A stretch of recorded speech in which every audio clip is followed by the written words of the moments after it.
You spend a lifetime building a fortress of routine, believing in fair play. What happens when the gatekeepers decide your key no longer fits? They didn't just want his money, they wanted his dignity. Tonight, we witness the silent assassination of a simple man's hope and discover the terrifying cost of daring to ask for more than you are owed. Dale smelled faintly of diesel and daybreak. His uniform, white fading to grey, was the banner of a shift that began before the birds. He was a milkman, an exhausted, reliable ghost of the dawn. The fluorescent lights of the Sterling agricultural machinery showroom hit him like an accusation. They were too bright, too sterile. Did he belong here? The floor was polished obsidian, reflecting the monstrous chrome-plated tractors parked like sleeping predators.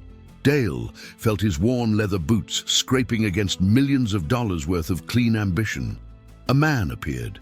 Not a man, but a silhouette sculpted from expensive wool and undisguised condescension. Marcos, the sales director. His smile was razor-thin, sharp enough to draw blood. Did Marcos even see him? Or did he just see the smudge of poverty dragging across his pristine floor? "Can I help you, sir?" The word "sir" tasted like sarcasm coming from Marcos's perfect lips. Dale swallowed, the exhaustion pressing down on him like heavy armor. He just needed a part. A simple gear replacement for the oldest tractor in the county. A tiny transaction.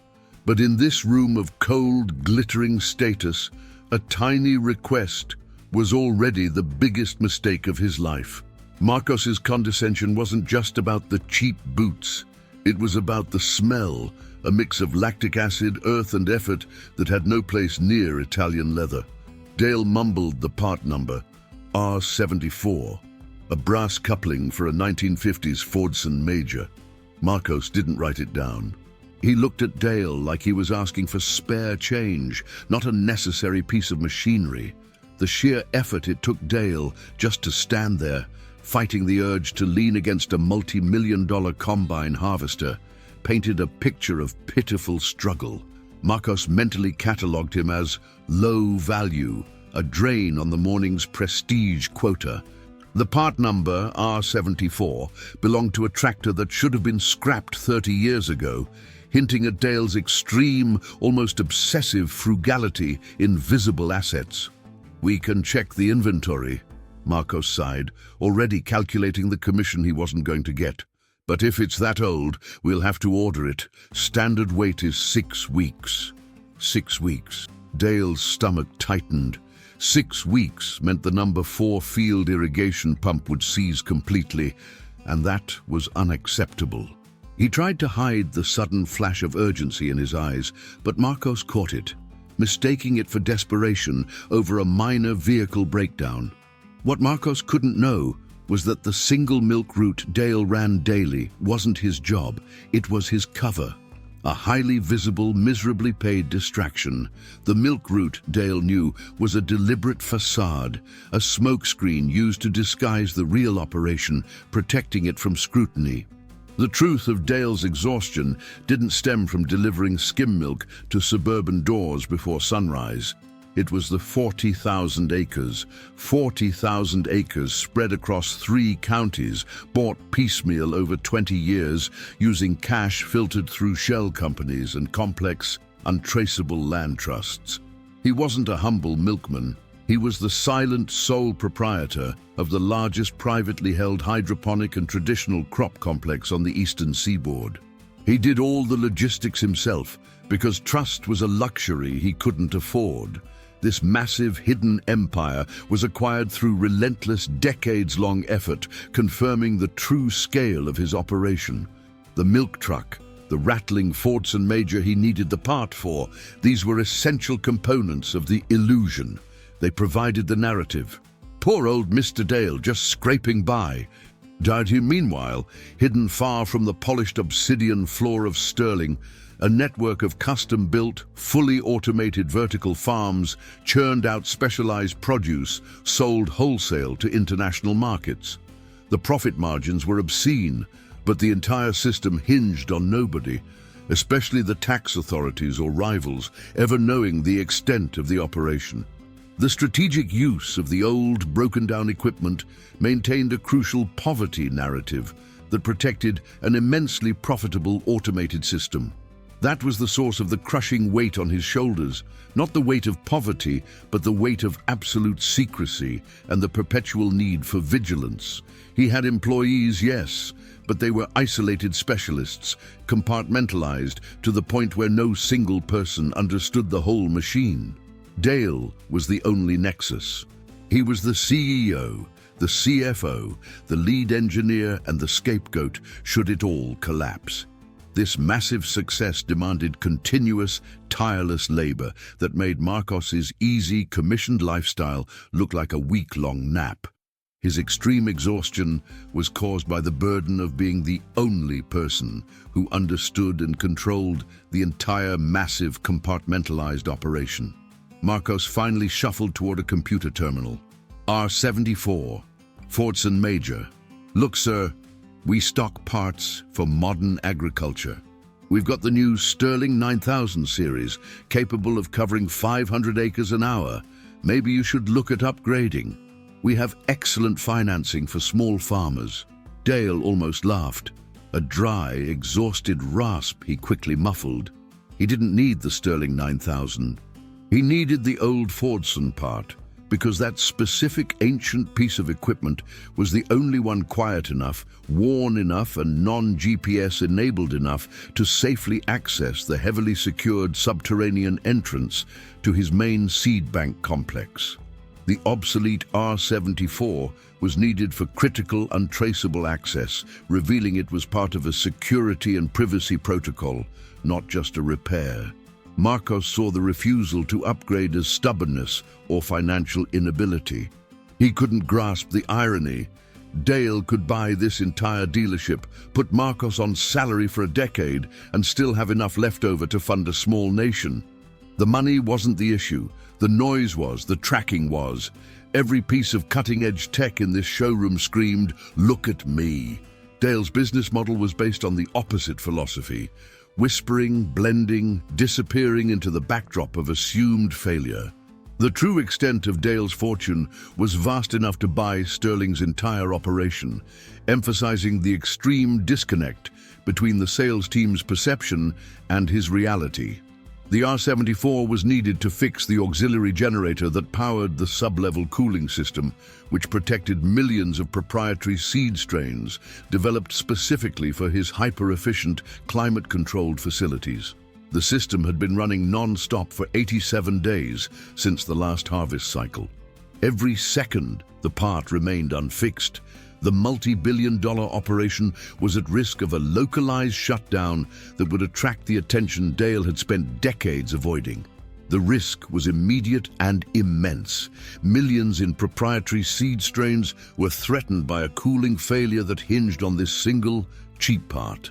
"I need the part today," Dale stated, his voice flat, eliminating the "sir" and injecting a note of iron authority that was usually reserved for directing teams of logistics experts across state lines.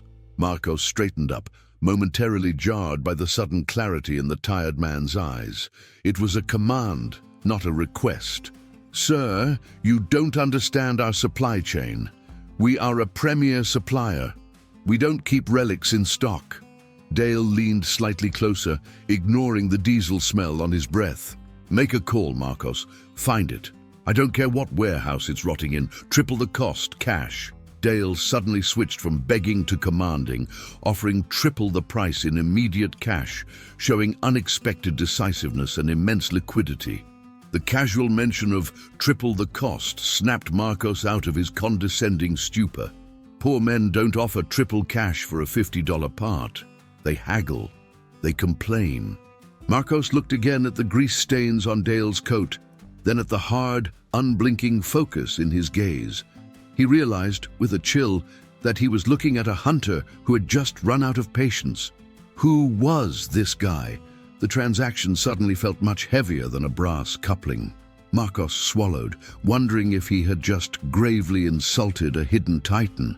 He had to decide whether to dismiss the tired milkman or investigate the terrifying possibility that Mr. Dale wasn't tired. He was simply waiting. Marcos cleared his throat, desperately trying to iron the sudden, chilling tremor out of his voice. He had to immediately re-establish the natural, predictable order of things, the sacred hierarchy shattered by Dale's casual mention of triple cash. "Mr. Dale, I understand your urgency regarding the necessity of that antique coupling," Marcos began, injecting a practiced professional pity back into his tone. He mentally filed the cash offer under eccentricity and decided to pivot hard.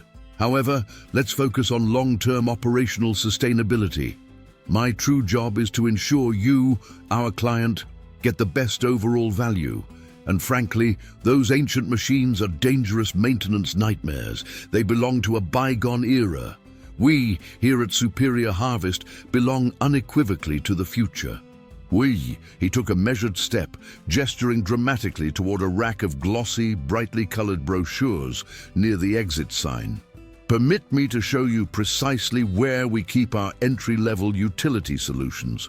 They offer excellent, highly flexible financing plans, requiring minimal upfront commitment. They're modern, remarkably efficient, and most importantly—" Marcos paused, letting his eyes subtly drift downward, meticulously scanning the length of Dale's oil-stained, ragged coat. "They are completely manageable for an operation of your apparent scale." This entire aggressive sales maneuver wasn't about guiding the customer. It was entirely about soothing Marcos's own recently wounded colossal ego. He needed Dale back in his box. Dale didn't shift or move an inch. His gaze was fixed and penetrating, not on Marcos's face, but somewhere just past his left shoulder, as if the tired man was listening intently to a crucial, distant frequency only he could perceive. Marcos, fatally misinterpreting the eerie silence as quiet, meek compliance, pressed his condescending advantage. "Look, we absolutely get it. Budgets are notoriously tight these days. We have several perfectly acceptable, slightly smaller options that perfectly fit the typical family farm budget without forcing you into massive, unnecessary debt. We can even discuss our highly vetted pre-owned inventory, though I genuinely prefer selling new of course. Transparency is key here, Mr. Dale. We don't want you biting off more than you can realistically chew, do we?" It was precisely the word chew that triggered the invisible reaction. Dale's jaw tightened almost imperceptibly, a muscle twitching sharply beneath the protective layer of grime on his cheek. He finally shifted his weight, and the sound of something metallic, heavy and solid, scraping against fabric deep inside his massive coat pocket, cut across Marcos's practiced, patronizing pitch like a shard of steel on plate glass. Marcos faltered visibly, momentarily forgetting the entire subsequent block of lines in his cherished sales script. He couldn't definitively place the ominous sound. Was it merely an old tool, or was it something much heavier, something like a hidden weapon or a massive safe deposit box key? Marcos swallowed hard, sensing the fragile, carefully constructed control slipping violently away again. He tried to speed-run the necessary condescension before the man could once again offer another deeply unsettling amount of cash. "So, let's look right here, Mr. Dale. These specific little workhorses, they're perfectly scaled for maybe 300 acres, maybe 4 at a stretch. They're reliable, wonderfully simple to maintain, and most importantly, they fit the demographic and capital profile of 300 acres? Dale's voice, when it finally came, was unexpectedly flat and instantly devoid of the previous tired deference. It held the cold, sudden resonance of stone scraping against stone. "Marcos, tell me honestly, does the Wrangler 7000 series still rely exclusively on the axial flow rotors, or did they wisely switch to the new transverse separation drum in the 23 models? I hear the hydraulic actuator suffered major seal failures on the older setup." Marcos blinked rapidly. That stunning level of technical specification wasn't general brochure knowledge. It was deep, specific engineering insight only an owner or mechanic would possess. How could this tired man, dressed like he slept in a tractor shed, know that precise distinction? The mystery deepened immediately. Marcos immediately ignored the highly technical question, feeling a hot, furious flush rise swiftly in his neck. He was clearly losing the entire interaction, allowing the customer to terrifyingly lead the professional. Sir, with all due respect to your research, those proprietary details are entirely irrelevant for the machines we are discussing now.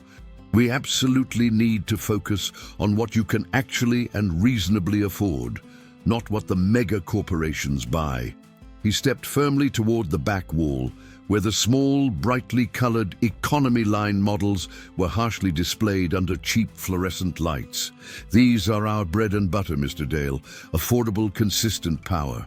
They're essentially the same core underlying technology as our premium line, just drastically scaled down, massively, of course, for much lower output requirements. Marcos forced a strained smile, mentally writing Dale off as an extremely time-wasting oddity he needed to quickly eject. The economy section was where they strictly sent the sad dreamers, the cash-poor farmers who drastically inflated their needs and underestimated their deficits. The very air in this particular part of the showroom always smelled faintly of desperation and cheap plastic components. Marcos extended his hand fully, ready to begin the final soft-pitch dismissal and usher the client out the door.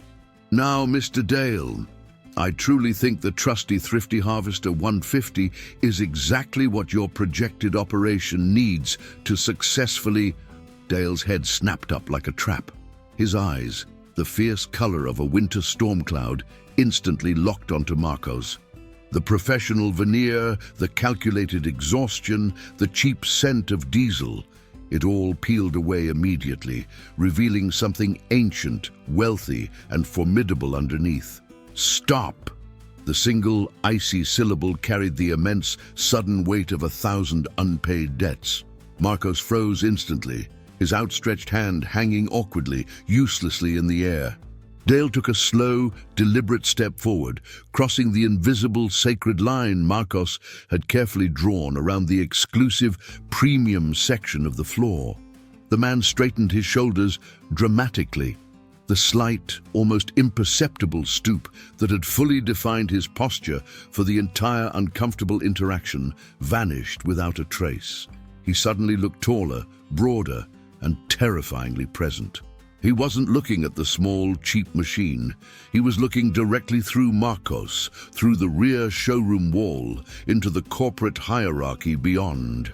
Marcos felt a sudden, desperate urge to check if his expensive tie was perfectly straight, and his breath hitched violently in his chest.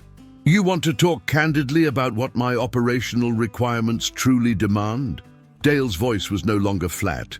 It was a low, resonant, undeniable baritone, a voice clearly accustomed to giving instant orders in vast, open spaces. He gestured, not toward the entry-level models, but toward the 5 magnificent cathedral-like machines standing silent and polished under the fiercely focused spotlights.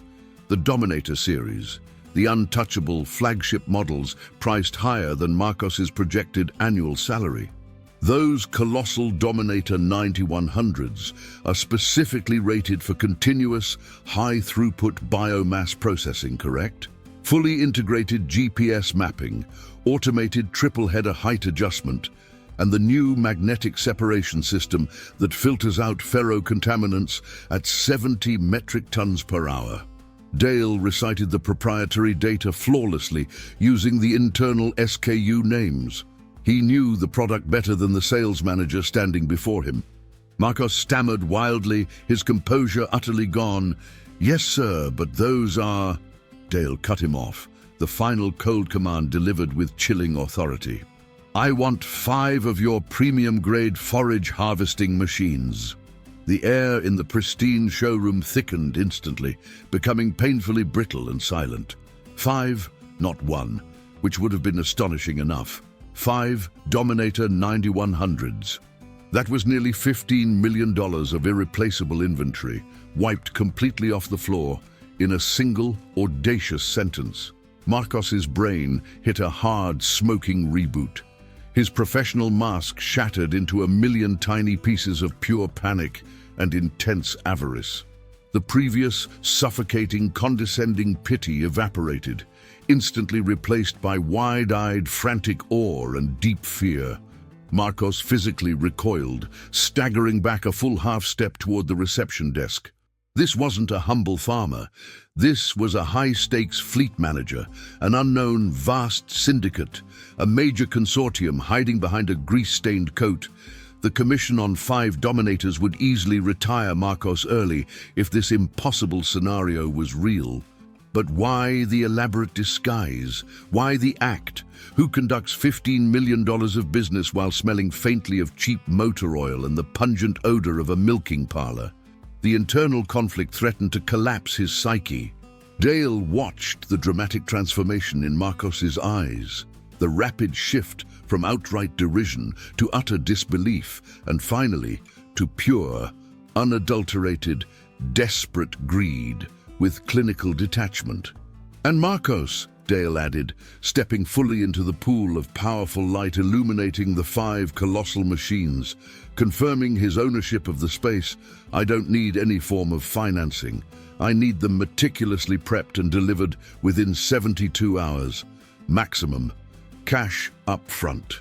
"The coupling part," Dale paused, a cold smile touching his lips. "Consider it a token of the deal. Throw it in for free." The strange mention of the original, tiny $50 coupling now sounded like a strange, perverse joke at Marcos's expense. It had never been the actual goal, it was merely the price of entry, the absolute minimum ante required to accurately gauge the character of the dealership. Dale hadn't been begging for a $50 part. He had been rigorously testing the integrity of the man who ran the front door. He had tested Marcos's character and found him fundamentally wanting. Marcos finally found his voice, a high-pitched, reedy squeak utterly unrecognizable as his own. Five dominators. "Sir, that level of inventory requires—" He stopped abruptly, realizing his protests were utterly meaningless. Dale wasn't asking for permission or discussing procedure. He was issuing a massive, immediate logistical challenge. Dale simply gave a slow, measured nod, pulling his worn coat tighter around his frame. The game was over. The hunter had revealed his true prey, and the salesman suddenly and sickeningly understood that he wasn't selling machines anymore. He was being assessed for fitness to handle the complex finances of a secret emperor. The tired milkman was gone. Now, only the owner remained. The air in the showroom curdled, thick and heavy, with the scent of high-grade hydraulic oil and sudden catastrophic failure. Marcos stood rigid, his hands hovering uselessly above the mahogany desk. 5 dominators. The words echoed like the chime of a terminal diagnosis. This wasn't a standard purchase. This was an acquisition that could fund the entire dealership's operations for a fiscal quarter. A commission so colossal it defied immediate mental calculation. He tried to focus, to pull the numbers into his head, but his brain refused to cooperate, instead showing him flashing dollar signs superimposed over the image of his own sneering face from earlier that morning. Dale, utterly unhurried, slid a black heavy leather briefcase onto the desk, the material soft and expensive, clearly the home of documents far more important than sales receipts. It was the moment Marcos realized the commission he had just salvaged, if he could even secure the contract, was enough to pay off his struggling parents' farm debt, a burden he'd carried since he was 18. Marcos swallowed hard, the dryness in his throat unbearable. The tired milkman hadn't just changed clothes, he had changed dimensions, and now he casually began reviewing the logistics requirements. The noise drew attention. The manager, Mr. Harding, a man whose tailored suit always seemed to fit his arrogance perfectly, sauntered over, already adjusting his tie in anticipation of a low-level negotiation headache. He hadn't been privy to the initial exchange, only the loud, final demand.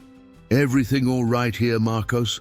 We don't want to lose track of our inventory," Harding said, a slight patronizing chuckle in his voice, still operating under the assumption that Dale was some persistent farmer trying to bully his way to a discount. Harding reached out instinctively to pat Dale on the shoulder, a gesture of faux camaraderie he used on all small fish. Dale didn't flinch, merely leveled a gaze at Harding that felt like a sudden, sharp drop in temperature. That condescending gesture, Harding's dismissive joke about the $50 coupling that sealed their fate, was happening right in front of the judge. "Just finalizing the scale of the transaction, manager," Dale stated, his voice low and rich, demanding attention without needing to raise volume.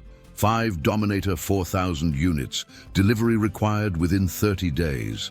Harding's patronizing smile melted instantly, replaced by a look of stunned disbelief. 30 days. Sir, that requires immediate and complicated logistical planning, warehousing, transport licensing, priority scheduling. We'd need proof of immediate financing for that kind of rush job. Dale simply nodded toward the briefcase. The financing is handled, and the logistical requirements, those were pre-approved by your internal accounts team 5 hours ago. Harding snatched up the single sheet of paper Dale had been reviewing. His eyes darted to the unit count. 5. Then he spotted the full, non-negotiated retail price. The total was so staggering, so far beyond the usual local farm machinery deal, that Harding's fingers started trembling uncontrollably, crinkling the expensive bond paper. But the true, horrifying blow wasn't the price. It was the buyer's letterhead. Not Dale Farms or local milk cooperative, but the Obsidian Holding Group, a shadow entity whose rumored wealth was the stuff of urban legend in their industry. This group had been their white whale, the untouchable client they'd dreamed of landing for a decade. The sheer, naked greed of the commission Marcos had almost thrown away hit Harding like a physical fist to the stomach. The required deposit alone, already wired and confirmed on the paperwork, was more money than Harding had earned in his entire career. He felt a sudden, profound dizziness, realizing the potential lifetime earnings he had just jeopardized with his general attitude of smug superiority. Marcos, meanwhile, was finally running the numbers in his head. The commission on 5 Dominators, at the dealership's standard rate, was not just substantial, it was life-altering.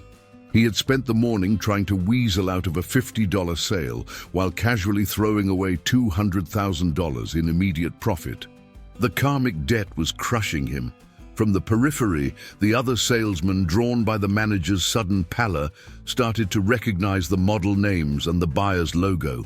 Whispers spread like wildfire, converting their previous petty jealousies into gaping, envious horror. Harding, sweat beading on his forehead, straightened up, fighting to regain control. "And who handled the initial assessment? The original inquiry for the first unit?" Harding asked, trying to find a scapegoat, someone to blame for the near disaster. Marcos could only point a shaking finger toward the corner of the showroom, where Sarah, the newest and lowest-paid trainee, who had politely offered Dale a coffee and a genuinely friendly greeting upon entry, was now sorting brochures. Sarah, the one person who hadn't judged the weary coat and the humble request, was the only clean hand in the room. This purchase, Dale explained calmly, was phase 1 of a larger infrastructure contract. This was why character mattered more than capital. He leaned forward, his voice softening just slightly, but the effect was more lethal than a shout. "You see, Mr. Harding, the original plan was for 5 units now, 15 next quarter, and 30 by year 3. A long-term, multi-million-dollar relationship, and all of it, every single Dominator, was entirely contingent on how this establishment handled the smallest possible transaction, the $50 coupling. It was a litmus test of respect. Dale didn't have to explain that Marcos, and by extension the manager, had failed spectacularly. He revealed that he had chosen this specific dealership because of a shared history with the original founder, a man who preached humility and service above all else, making their recent arrogance even more insulting. He placed the heavy gold pen firmly into Harding's trembling hand. "Now, manager, you may sign the final purchase order for the 5 units, and please ensure that the $50 coupling is indeed thrown in for free. It's an essential part of the deal's documentation." As Harding scrawled his name, a signature bought at the cost of his own humiliation, Dale finished his final notes. The transfer confirmation pinged on the dealership's terminal, instantly validating the transaction. The money was real. The regret was permanent. Dale stood, pulling his worn coat tight again, the secret emperor once again fading into the guise of the tired milkman. "A small note, gentlemen," Dale remarked, pausing at the door, glancing back at the 5 Dominator lines on the signed paper. "The expansion requires 50 total units eventually. I only bought 5 today. But I know another dealership that just passed my character assessment with flying colors. I'll send the remaining business their way. Good day to you." He left them standing there, swimming in a commission they had earned, but drowning in the infinitely larger fortune they had willfully and arrogantly forfeited forever. Harding stared at the signature, the gold pen slipping from his numb fingers. The silence in the showroom was thick, suffocating. He understood now. He hadn't just lost a commission, he had been judged, assessed, and found utterly wanting. The sound of the transaction confirmation ringing again on the terminal served as a mocking echo, validating the deal that simultaneously sealed their fate. He rushed to the window, peering down the street, but Mr. Dale, the quiet titan, had vanished, dissolving back into the urban fabric as effortlessly as he had appeared. Within weeks, the local industrial whispers turned into a deafening roar.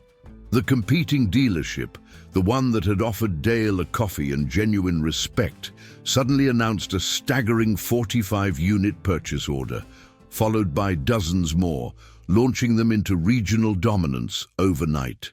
Dale's initial 5-unit purchase had been merely the down payment, the solemn oath of allegiance to a partner deemed worthy. Mr. Dale's enterprise, now universally known as the